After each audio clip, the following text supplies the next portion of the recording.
Bonjour à tous. Je suis très heureuse de pouvoir partager avec vous le message de la parole de Dieu. Ce message que j'aimerais vous apporter, vous parlerai de la fidélité de Dieu, de l'amour de Dieu, de sa fidélité. La Bible nous dit que Dieu est fidèle, qu'il ne change pas. Ce qu'il a fait hier, il peut le faire encore aujourd'hui, il peut le faire encore demain, parce qu'il est fidèle. La Bible nous dit aussi que Dieu, il a créé toutes choses. Il nous est dit que la terre était informe et vide, et il y avait des ténèbres à la surface de l'abîme. Et l'Esprit de Dieu se mouvait au-dessus des eaux. Vous trouverez cela dans Genèse, chapitre 1, au verset 1 et 2. La Bible nous montre bien, quand même avant la création, il y a eu la fidélité de Dieu. Pourquoi Dieu est fidèle? Parce qu'il nous aime. Parce qu'il veut qu'on soit à lui. Il nous aime d'un amour éternel. C'est pourquoi au verset 26, toujours dans Genèse 1, il nous est dit « Faisons l'homme à notre image, selon notre ressemblance. » Pourquoi Dieu qui est seul pourrait dire « Faisons l'homme à notre image » ? Parce que Dieu n'est pas seul, tout simplement. La Bible nous parle de trois personnes, du Père, du Fils et du Saint-Esprit. Il nous est dit que Dieu le Père, Dieu le Fils et Dieu le Saint-Esprit. Et c'est pourquoi quand Dieu parle, la Bible nous dit au commencement, Dieu créa les cieux et la terre. C'est Dieu qui créa. Et il va constater, il va emmener les trois personnes à arriver à construire quelque chose dans l'unité. Faisons l'homme à notre image. C'est que Dieu, il est fidèle. C'est que Dieu, il est amour. C'est que Dieu, il est uni avec le Père, le Fils et le Saint-Esprit. La Bible nous dit que la fidélité de Dieu emmène le Saint-Esprit à mouver au-dessus des eaux. Ça, c'est l'amour de Jésus, l'amour de Dieu et l'amour du Saint-Esprit.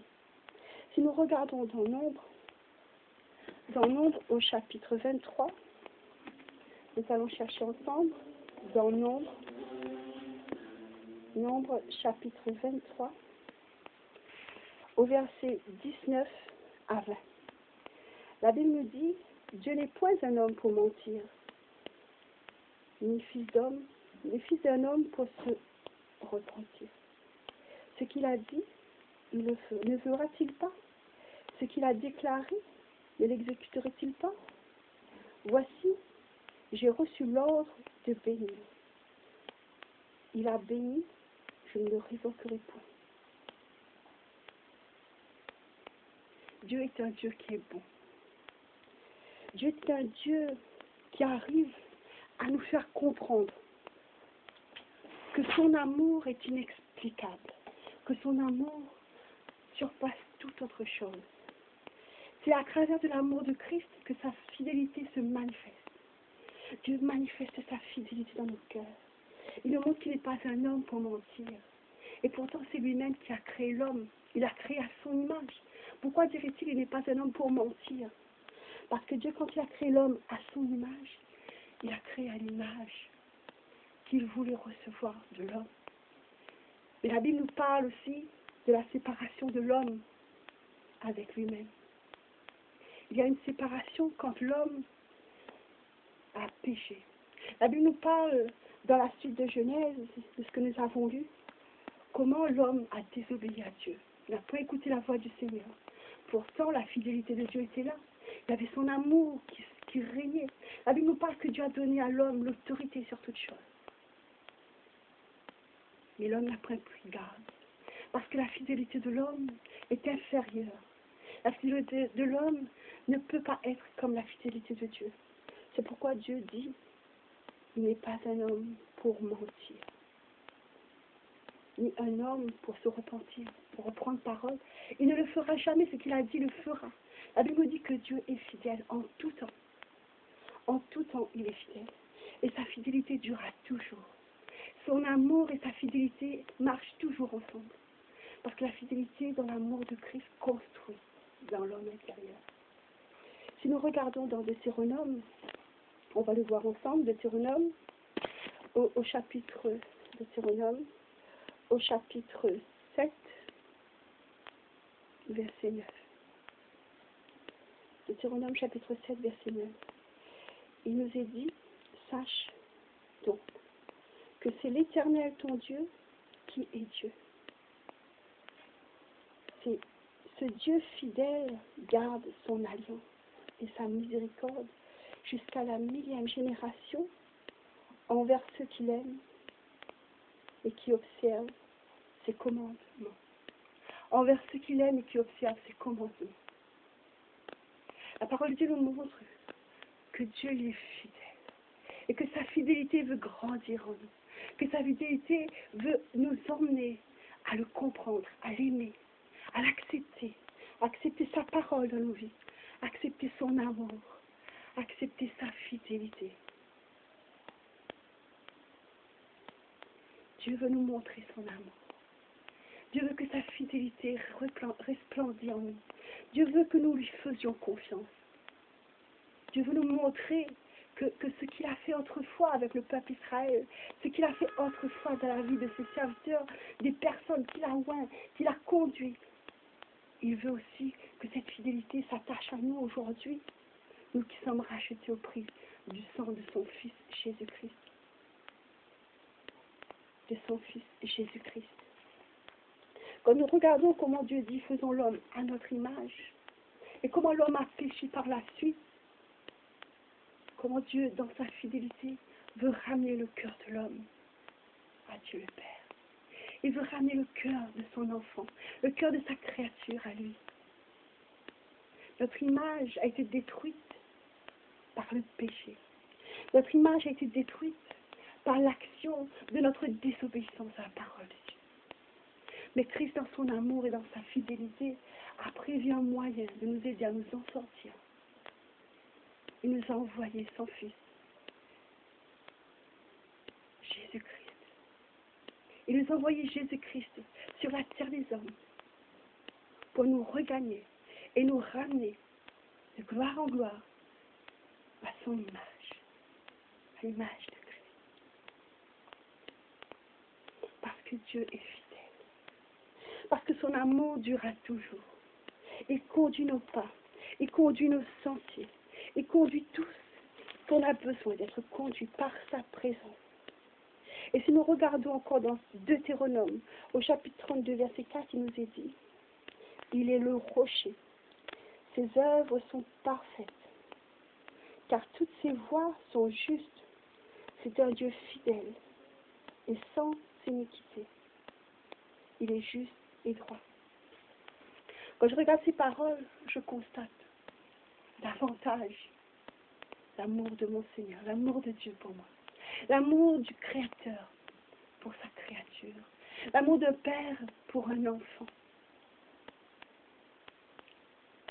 La Bible nous dit qu'il est juste, qu'il est sans péché. Et pourtant, la justice de Dieu a été faite pour nous les hommes pécheurs. Quand Dieu a envoyé son Fils, son unique, sur la terre des hommes, pour justifier, pour pardonner, pour enlever, pour effacer nos fautes, nos condamnations, nos péchés, nos lourds fardeaux, il l'a fait uniquement par amour et par fidélité, parce qu'il ne ment pas, parce que sa fidélité dure et que son amour règne. Dieu veut nous reconstruire. Dieu veut nous ramener à la voie de sa grâce. Il veut nous conduire à l'espérance vivante en Jésus-Christ. Parce que lui qui est saint, lui qui est juste, lui qui est sans péché, lui qui est sans faute, est descendu sur la terre des hommes. Il a pris la forme d'un homme. Et il s'est livré à la croix. Il s'est livré à la croix pour nous justifier. Il s'est livré à la croix pour que nous ayons le pardon de nos péchés. Il s'est livré à la croix pour que nous soyons sauvés, pour que nous soyons arrachés des ténèbres de ce monde, pour que nous soyons arrachés des griffes de l'adversaire, pour que nous soyons arrachés de toutes ces choses mortelles qui sont là encore en nous et qui nous enveloppent si facilement. Mais Christ s'est dépouillé lui-même. Il s'est dépouillé. Il a pris la place d'un serviteur. Il a pris la place d'un pécheur. Il a pris ma place pour me réconcilier avec Dieu. Il a pris ta place pour te réconcilier avec Dieu. Aujourd'hui, Dieu veut te parler. Il veut te communiquer sa vie. Il veut te communiquer sa fidélité. Il veut te communiquer son amour. travers son Fils Jésus, lui qui est mort à la croix, qui a tout accompli pour toi, qui a donné sa vie, qui n'a pas regardé le poids de la condamnation qui devait nous tomber, mais il a pris sur lui. Il a fait la volonté de Dieu. Et c'est la fidélité de Dieu qui a permis à Jésus-Christ de mourir à la croix pour toi, pour moi, pour chacun d'entre nous. Parce que Dieu est fidèle, parce que Dieu est amour, parce que Dieu veut déverser une grâce dans nos cœurs et dans nos vies. La grâce de l'amour à la croix qui s'est manifestée veut se manifester aujourd'hui dans ta vie, si tu le veux. Dieu ne force pas les cœurs. Il nous a créés, il nous a formés, il nous a tissés, il nous a donné la vie, il nous connaît si bien, mais il nous laisse le choix. La Bible nous dit que la vie et la mort est devant toi, le bien et le mal. Mais choisis la vie pour que tu vives. En choisissant la vie, tu choisis Jésus-Christ, la fidélité de Dieu en son Fils Jésus, qui s'est manifesté pour toi et pour moi. Dieu veut que sa fidélité entre aujourd'hui dans ta vie. Que la fidélité de Christ, tu reçois cela aujourd'hui. Que sa fidélité fasse un choix dans ta vie. Que tu puisses accepter Jésus-Christ dans ta vie. Que tu puisses l'accepter comme sauveur personnel. Que tu puisses lui demander sa fidélité en toi. Pour que toi aussi tu puisses être fidèle. Fidèle à ce qu'il a pour toi. Nous pouvons voir aussi dans le psaume, au chapitre 100, le psaume chapitre 100, à partir du verset 5. Psaume 100, chapitre 5. Car l'Éternel est bon, et sa bonté durera toujours, et sa fidélité de génération en génération. Ce qui veut dire sans fin, éternellement. Sa fidélité dure éternellement. Sa fidélité dure en tout temps, toutes circonstances. Si nous regardons la fidélité de Dieu, nous pouvons égaler cela à la bonté de Dieu, à son amour. Égaler cela à ce qu'il a pour nous, à sa grâce infinie de Jésus-Christ donnant sa vie à la croix. Dieu est amour. Dieu nous a donné son Fils. Dieu est bon et sa bonté durera toujours. Connaissons-nous vraiment la bonté de Dieu? Connaissons-nous vraiment la volonté de Dieu? Connaissons-nous vraiment ce que Dieu a réellement dans son cœur pour ses enfants? La parole de Dieu nous dit, Jésus même le disait, je ne vous appelle plus serviteurs, mais je vous appelle amis, parce que je vous fais connaître les choses du Père. Parce qu'un ami partage tout. Il partage tout. Dieu n'a pas gardé pour lui-même ce qu'il avait pour nous. Il a partagé. Il a partagé à travers le Fils, à travers le Saint-Esprit, à travers lui-même le Père. Il nous a tout donné. La Bible nous dit que vous avez tout pleinement en Christ. On a tout pleinement en celui qui a donné sa vie pour nous à la croix. On a tout pleinement en celui qui a accepté de prendre nos fautes, nos fardeaux. Alors que nous étions pécheurs, nous avons été au début construits. Nous avons au début été faits à l'image du Père. Et aujourd'hui, on est passé de l'étape de l'image de Dieu à l'obscurité obscure. Mais la Bible nous dit que Dieu, dans son amour et sa fidélité, ne veut pas nous laisser dans cet état. Il veut nous racheter, il veut nous ramener à lui à travers Jésus-Christ. Sa bonté durera toujours et sa fidélité de génération en génération. La génération avant moi, ma génération et après moi, et encore jusqu'à son retour. Jusqu'à son retour, sa fidélité durera toujours. Et si nous voyons dans Romains, on va regarder dans Romains, nous allons voir comment la fidélité continue à déverser. Romains au chapitre 3, versets 3 et 4. La Bible nous dit, et quoi si quelques-uns n'ont pas cru? Leur incrédulité anéantira-t-elle la fidélité de Dieu? Loin de là. Que Dieu, au contraire, soit reconnu pour vrai, et tout homme pour menteur, selon qu'il est écrit, afin que tu ne sois trouvé juste dans tes paroles et que tu triomphes lorsqu'on te juge. Amen. La Bible nous dit que notre vie sans Christ n'est que mensonge, n'est que ténèbres, n'est que péché. Dieu ne nous déclare pas menteurs, mais le péché en nous fait menteurs. Le péché en nous fait ramener au mensonge, parce que le père du mensonge, c'est Satan. Le père du mensonge, c'est le diable, c'est lui qui a voulu que l'homme pêche. C'est lui qui a emmené la condamnation dans l'homme. C'est lui qui a emmené le péché dans l'homme. Mais ce n'est pas Dieu, il ne le juge pas. Dieu est amour, Dieu est fidèle. Dans tout ce chemin, de ce parcours où nous avons pu parler de la fidélité, nous voyons que Dieu est fidèle. Il ne change pas, il est le même. Mais Satan, lui, qui nous a emmenés à la condamnation, qui nous a pris notre identité dans le Père, et il nous a conduits dans les ténèbres. Mais Jésus-Christ est venu nous ramener notre identité en Christ pour nous conduire au Père céleste. Alléluia. Et c'est une grâce. C'est une grâce. La Bible nous dit qu'il n'y a plus de condamnation pour ceux qui sont en Christ. Que nous ne sommes plus appelés à vivre dans le péché si nous avons accepté Christ. Si nous avons accepté la mort de Christ, si nous avons accepté le Sauveur qui est venu, le Fils de Dieu qui est venu, si nous l'acceptions, nous ne sommes plus dans cette condamnation. Nous ne sommes plus dans le péché, nous ne sommes plus dans le mensonge, nous ne sommes plus dans ces rêveries qui nous entraînent encore dans les faussetés ténébreuses. Nous sommes ressuscités en Christ, puisque nous l'avons accepté. Parce que nous avons accepté le Christ, le Fils de Dieu. Nous avons accepté Dieu à travers son Fils. Nous ne sommes plus dans la condamnation. Nous ne sommes plus sous le poids du jugement. Satan n'a plus de contrôle sur nous.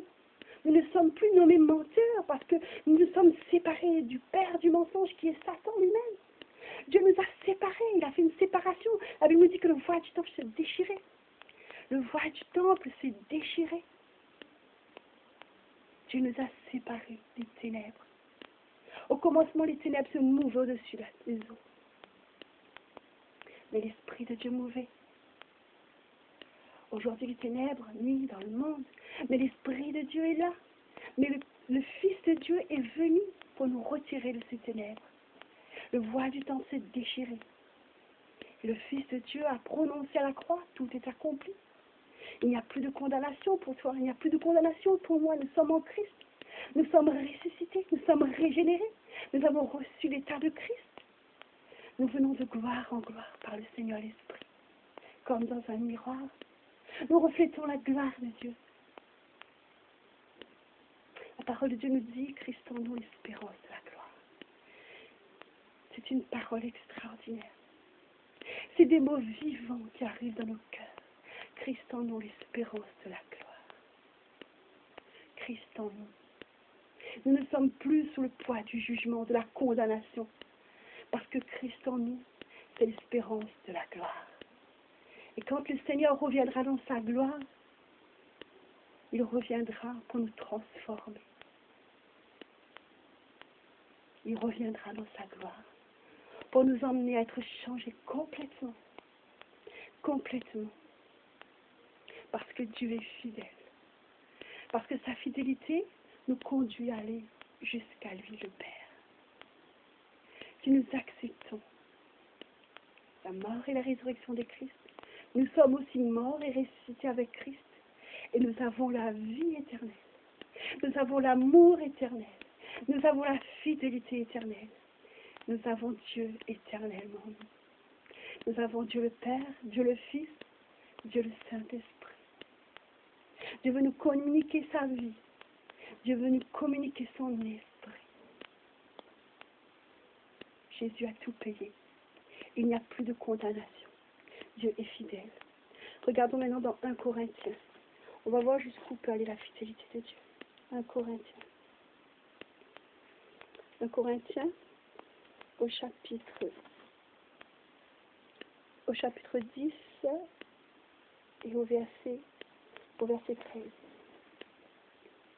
La Bible nous dit, ainsi donc, que celui qui croit, verset 13, Aucune tentation ne vous est survenue qui ait été humaine. Et Dieu, qui est fidèle, ne permettra pas que vous soyez tentés au-delà de vos forces. Mais avec la tentation, il préparera aussi le moyen d'en sortir, afin que vous puissiez la supporter. Alléluia. Dieu est fidèle. Dieu qui est fidèle ne permettra pas. Dieu permet toutes choses. Il est Dieu. Il est au contrôle de toutes choses. Il est au contrôle de tout ce qui se fait. De tout mouvement. Dieu est au contrôle.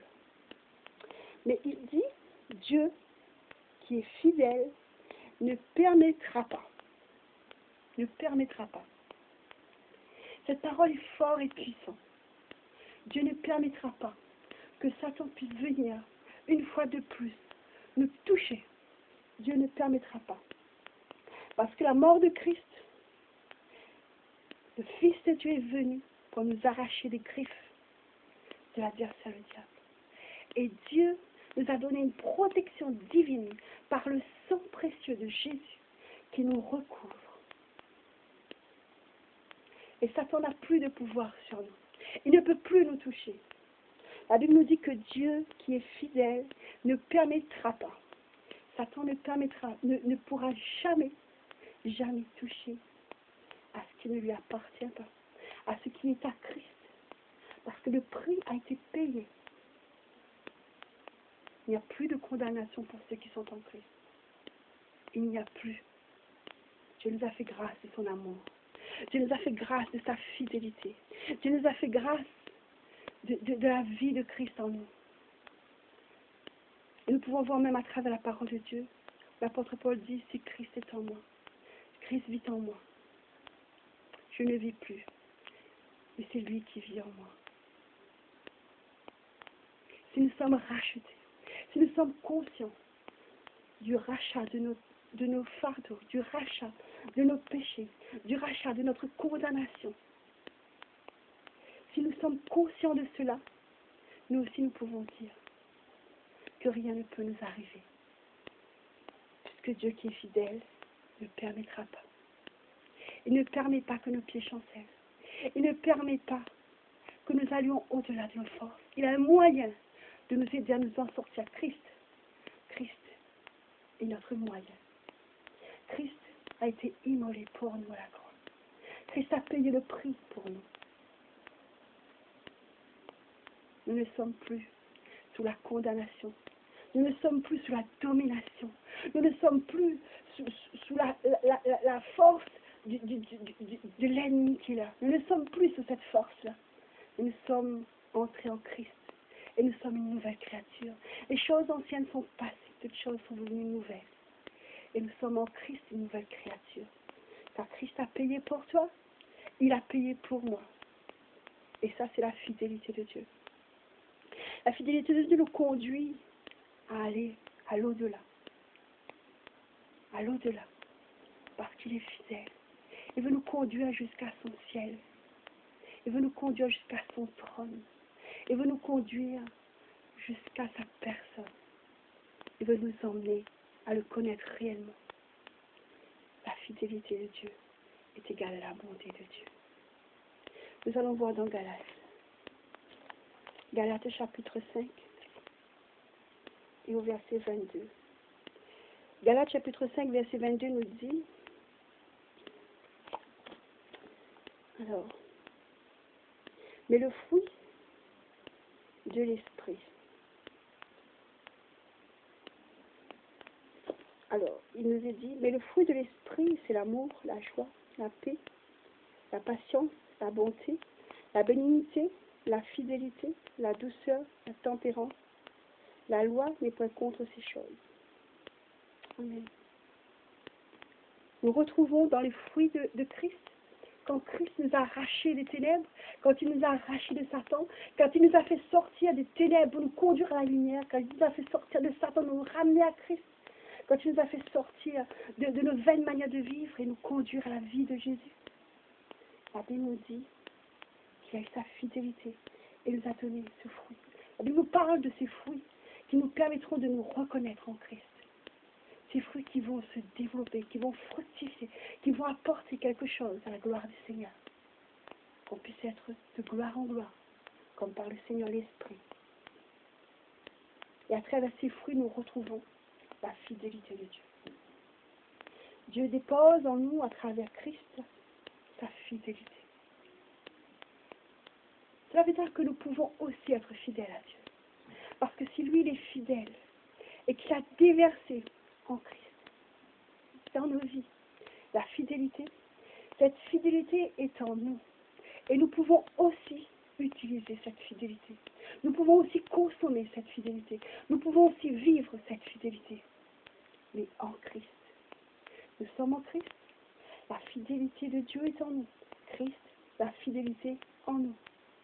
Et nous pouvons vivre Christ dans la fidélité de Dieu. Si nous acceptons Christ, nous sommes fidèles à Dieu. Nous sommes fidèles à Dieu. Parce que Dieu est fidèle. Parce que Dieu est amour.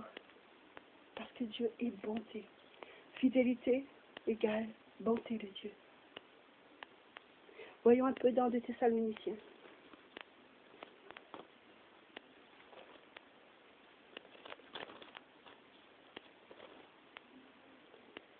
Alors, 2 Thessaloniciens.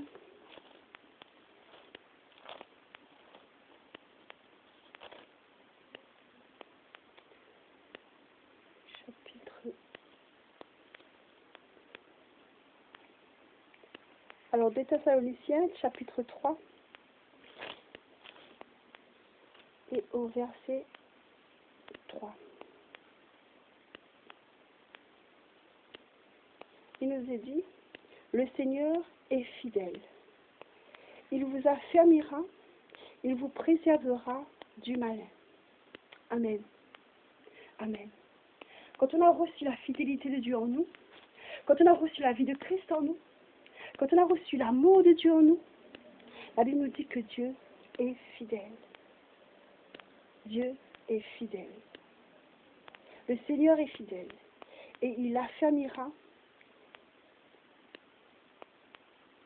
Et il vous affermira. Et il vous préservera du mal. Dieu veut nous préserver du mal. Dieu veut nous préserver de toute espèce de souillure qui pourrait revenir pour nous conduire loin de lui. Nous avons vu que Dieu nous donne la possibilité de résister à Satan parce qu'il a déposé en nous quelque chose qui nous permet d'aller au-delà, de pouvoir confronter cela. Il nous a donné la fidélité de Christ. Il nous a donné l'amour de Christ. Il nous a donné sa grâce infinie, son amour qu'il a en lui. Il nous l'a déversé à la croix à travers Jésus-Christ. Nous l'avons accepté. Nous sommes morts en Christ et ressuscités en Christ. Et nous avons reçu la fidélité de Dieu. La fidélité de Dieu nous affermira et nous préservera du mal. La fidélité de Dieu nous affermira. Dieu nous a fermis dans ses pas. Dieu nous a fermis dans sa parole. Dieu nous a fermis dans les actions de grâce qu'il a pour nous. Dieu nous a fermis dans son amour. Il nous a fermis dans les choses qu'il a préparées pour nous d'avance. Dieu va nous affermir dans toutes sortes de choses, de grâce qu'il a préparées pour nous. Il va nous affermir. Il va nous conduire dans sa fidélité. Et les bénédictions qu'il a préparées pour nous nous ont été accordées à la croix, où Jésus a dit, Père, tout est accompli. Il n'y a plus rien à faire. On n'a plus rien à faire. On a juste à recevoir la fidélité de Dieu. On a juste à recevoir la fidélité de Christ à la croix, où il a accepté de mourir pour nous. Et cette fidélité nous a été déversée. C'est pourquoi Jésus disait même à ses disciples, il est préférable pour vous que je m'en aille, pour que l'esprit de consolation vienne et se déverse en vous, pour que l'esprit de consolation vienne et déverse la fidélité de Dieu en vous, pour que l'esprit de consolation vienne et emmène la fidélité de Christ en vous, pour que vous puissiez être fidèles à votre tour, pour que nous puissions être fidèles à notre tour, pour que nous puissions recevoir la fidélité de Dieu et rester dans sa fidélité pour le servir.